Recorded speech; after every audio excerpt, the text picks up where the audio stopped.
Welcome to Neelan IS academy. இந்த வீடியோவில் தொங்கு சட்டமன்றம் என்றால் என்ன அதை பற்றி நான் பார்க்கலாம்.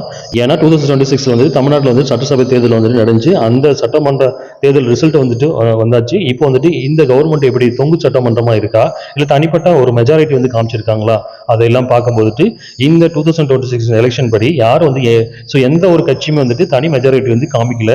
ஸோ அதனால இங்கே தமிழ்நாட்டில் இப்போ 2026 பார்த்தீங்கன்னா தொங்கு சட்டமன்றம் தான் ஏற்பட்டிருக்கு. அப்போ தொங்கு சட்டமன்றம்னா என்ன அது நம்ம பார்க்கலாம். தொங்கு சட்டமன்றம்னா என்னன்னா ஒரு எலெக்ஷன், அதாவது சட்டசபை தேர்தலோ இல்லை பார்லிமெண்ட் எலெக்ஷனோ நடக்கும் போதுட்டு அங்கே அந்த ஸ்டேட்டில் சட்டசபை எண்ணிக்கை இருக்கும். அந்த எண்ணிக்கையில் 50% ப்ளஸ் 1 இந்த ரேஷியோ அடிப்படையில் ஒரு கட்சி வந்துட்டு தனி மெஜாரிட்டி வந்து காமிக்கணும். ஏதாவது ஒரு கட்சி வந்துட்டு தனி மெஜாரிட்டி காமிக்கணும். அப்படி காமிக்காத போது எந்த ஒரு கட்சி வந்துட்டு அந்த ரேஷியோ, அந்த 50% ப்ளஸ் 1 என்ற ரேஷியோ வந்து காமிக்காத போது அந்த சட்டமன்ற தேர்தலில் தொங்கு சட்டமன்றம் நம்ம சொல்லுவோம். தொங்கு சட்டமன்றம் சொல்லலாம். அதன் அடிப்படையில் பார்க்கும்போது தமிழ்நாட்டில் பார்த்தீங்கன்னா, ஃபார் எக்ஸாம்பிள் தமிழ்நாட்டில் 234 தொகுதி, 234 சட்டமன்றம் இருக்குது. இதில் கட்சி ஏ பார்த்தீங்கன்னா 95 இடங்களும், கட்சி பி பார்த்தீங்கன்னா 85 இடங்களும், பிற கட்சி பார்த்தீங்கன்னா பிற கட்சி 54 இடங்கள் வந்துட்டு வின் பண்ணியிருக்காங்க. இப்போ 234 தொகுதி வந்துட்டு தமிழ்நாட்டில் மொத்த தொகுதி பார்த்தீங்கன்னா தமிழ்நாட்டில் 234 சட்டமன்ற தொகுதி. இதில் 50% ப்ளஸ் 1 அப்போ 118 சட்டமன்ற தொகுதி வந்துட்டு யார் வந்து வின் பண்ணுறாங்களோ அதுதான் பெரும்பான்மை. அந்த கட்சி தான் பெரும்பான்மை கட்சி. அந்த கட்சி தான் வந்துட்டு ரூல் பண்ண முடியும். இல்லாத போது அங்க தொங்கு சட்டமன்றம் வந்துட்டு ஏற்படும். அடிப்படையில் பார்க்கும்போது 2026 தமிழ்நாடு தேர்தல் பார்த்தீங்கன்னா டிவிகே 108 இடங்களும், டிஎம்கே பார்த்தீங்கன்னா 59, ஏடிஎம்கே பார்த்தீங்கன்னா 56, காங்கிரஸ் 5, மற்ற கட்சிகள் பார்த்தீங்கன்னா ஒரு இடங்களும் வின் பண்ணியிருக்காங்க.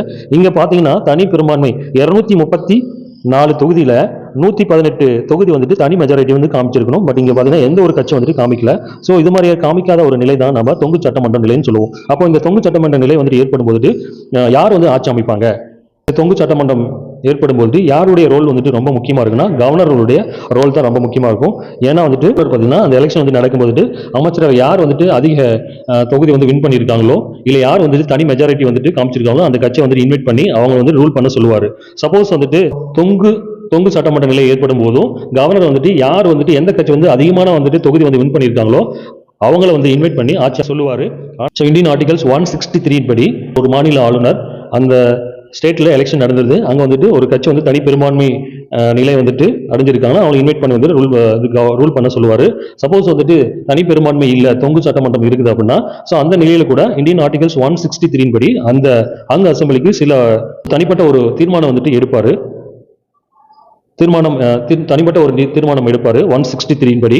164 படி கவர்னர் பார்த்தீங்கன்னா அந்த அசம்பிளி இருந்தால் கூட யார் வந்து அதிகமான வந்துட்டு சட்டசபை தொகுதி வந்து வின் பண்ணியிருக்காங்களோ அவரை இன்வைட் பண்ணி நீ வந்துட்டு ரூல் பண்ணுங்க அப்படின்னு நீங்க வந்து ரூல் பண்ணுங்கன்னு சொல்லுவாரு.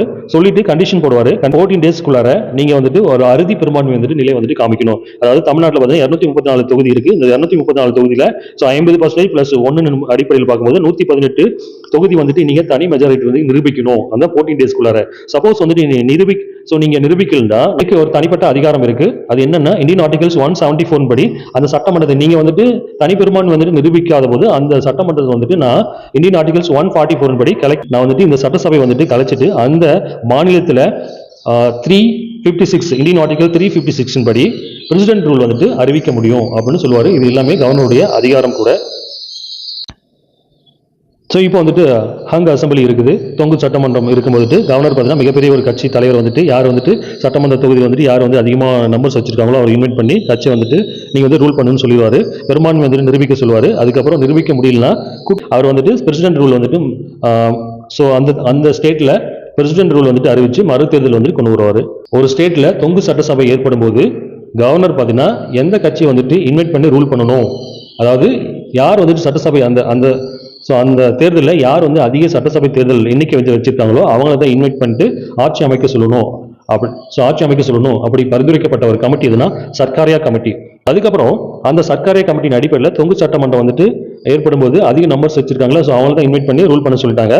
சொல்லிட்டு பிற இந்த பரிந்துரைகளும் கொண்டு வரலாம் சொல்லப்பட்ட ஒரு கமிட்டி இதுனா பூச் கமிஷன். ஒரு ஸ்டேட்ல இருந்து தொங்கு சட்டசபை வந்துட்டு ஏற்பட்டு அந்த கட்சி வந்துட்டு அந்த 14 டேஸ்க்கு வந்து பெரும்பான்மை வந்துட்டு நிரூபிக்காத போது அங்க வந்துட்டு கவர்னர் ஆட்சி வந்துட்டு கொண்டு வரலாம் அப்படின்ட்டு சொன்ன ஒரு கமிட்டி இதுனா எஸ்ஆர் பொம்மையா கமிட்டி.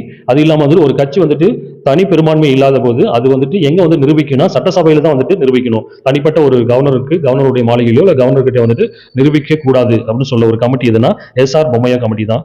ஸோ இதுக்கு முன்னாடி பார்த்தீங்கன்னா தமிழ்நாட்டில் வந்துட்டு இது மாதிரி தொங்கு சட்டசபை நிலை வந்துட்டு ஏற்படல. ஆனால் வந்துட்டு 2006 பார்த்தீங்கன்னா டிஎம்கே வந்துட்டு வின் பண்ணாங்க. அப்போ வந்துட்டு அவங்க தனி பெரும்பான்மை வந்துட்டு நிரூபிக்கல. ஆனால் பிற கட்சி வந்துட்டு ஆதரவுடன் அவங்க வந்துட்டு ஆட்சி அமைச்சாங்க. ஆனால் இது நாள் வரைக்கும் வந்து தொங்கு சட்டமன்ற நிலை வந்துட்டு தமிழ்நாட்டில் வந்துட்டு இதுவரை வரல. இதுல பாத்தீங்கன்னா 2026 பாத்தீங்கன்னா மொத்தம் வந்துட்டு 234 தொகுதியில 234 தொகுதியில 118 மெஜாரிட்டி வந்து காமிக்கணும். தமிழ்நாடு தேர்தல் வந்துட்டு யாரும் நிரூபிக்கல. டிவிகே பாத்தீங்கன்னா 108, டிஎம்கே பாத்தீங்கன்னா 59, ஏடிஎம்கே பாத்தீங்கன்னா 56, காங்கிரஸ் வந்துட்டு 5, மத்த கட்சி பாத்தீங்கன்னா ஒரு இடங்கள் வந்துட்டு வின் பண்ணியிருக்காங்க.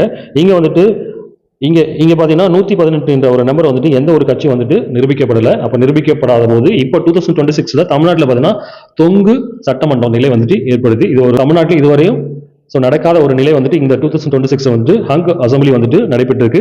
அப்போ 2026 யார் வந்து ரூல் பண்ணுவா? யார் ரூல் பண்ணணும்? யார் வந்து ரூல் பண்ணுவா அப்படின்னா கவர்னர் வந்துட்டு கவர்னர் தான் வந்துட்டு டிசைட் பண்ணுவாரு. அவர் என்ன பண்ணுவாருன்னா இங்க இந்த சட்டமன்ற தேர்தலில் பார்த்தீங்கன்னா யாரும் அறுதி பெரும்பான்மை வந்துட்டு நிரூபிக்காத போது எந்த கட்சி வந்துட்டு அதிக எண்ணிக்கையில வந்துட்டு சட்டசபை தொகுதி வந்து வின் பண்ணிருக்காங்களோ அவரை தான் இன்வைட் பண்ணுவாரு. அதன் அடிப்படையில் பார்க்கும்போது இப்ப 2026 டிவிகே தலைவர் விஜய் வந்து இன்வைட் பண்ணிட்டு அவரை வந்து நீங்க வந்துட்டு ஆட்சி அமைங்க, ஆனா ஆட்சி அமைக்கணும், ஆனா நான் ஆட்சி அமைங்கன்னு சொல்லுவாரு. சொல்லிட்டு ஒரு கண்டிஷன் சொல்லுவாரு. என்னன்னா 14 டேஸ்க்குள்ளார நீங்க அந்த 118 என்ற நம்பரை வந்துட்டு நீங்க என்ன பண்ணணும், நிரூபிக்கணும். நிரூபிக்காத போது நான் வந்துட்டு இந்தியன் ஆர்டிகல்ஸ் 174 படி உங்களுடைய ஆட்சி சட்டசபை வந்துட்டு கழிச்சிட்டு இந்தியன் ஆர்டிகல்ஸ் 356 படி அங்க வந்துட்டு பிரசிடென்ட் ரூல் வந்து கொண்டு வந்துட்டு அதுக்கப்புறம் நான் வந்துட்டு மறு தேர்தல் வந்து கொண்டு வந்துருவேன் அப்படின்னு வந்துட்டு கவர்னர் வந்து சொல்லுவாரு. 2026 வந்துட்டு யார் வந்துட்டு சிஎம் ஆவாங்க, யார் வந்துட்டு ஆட்சி அமைப்பாங்க, அது எல்லாமே நீங்க கமெண்ட் பண்ணுங்க. தேங்க்யூ.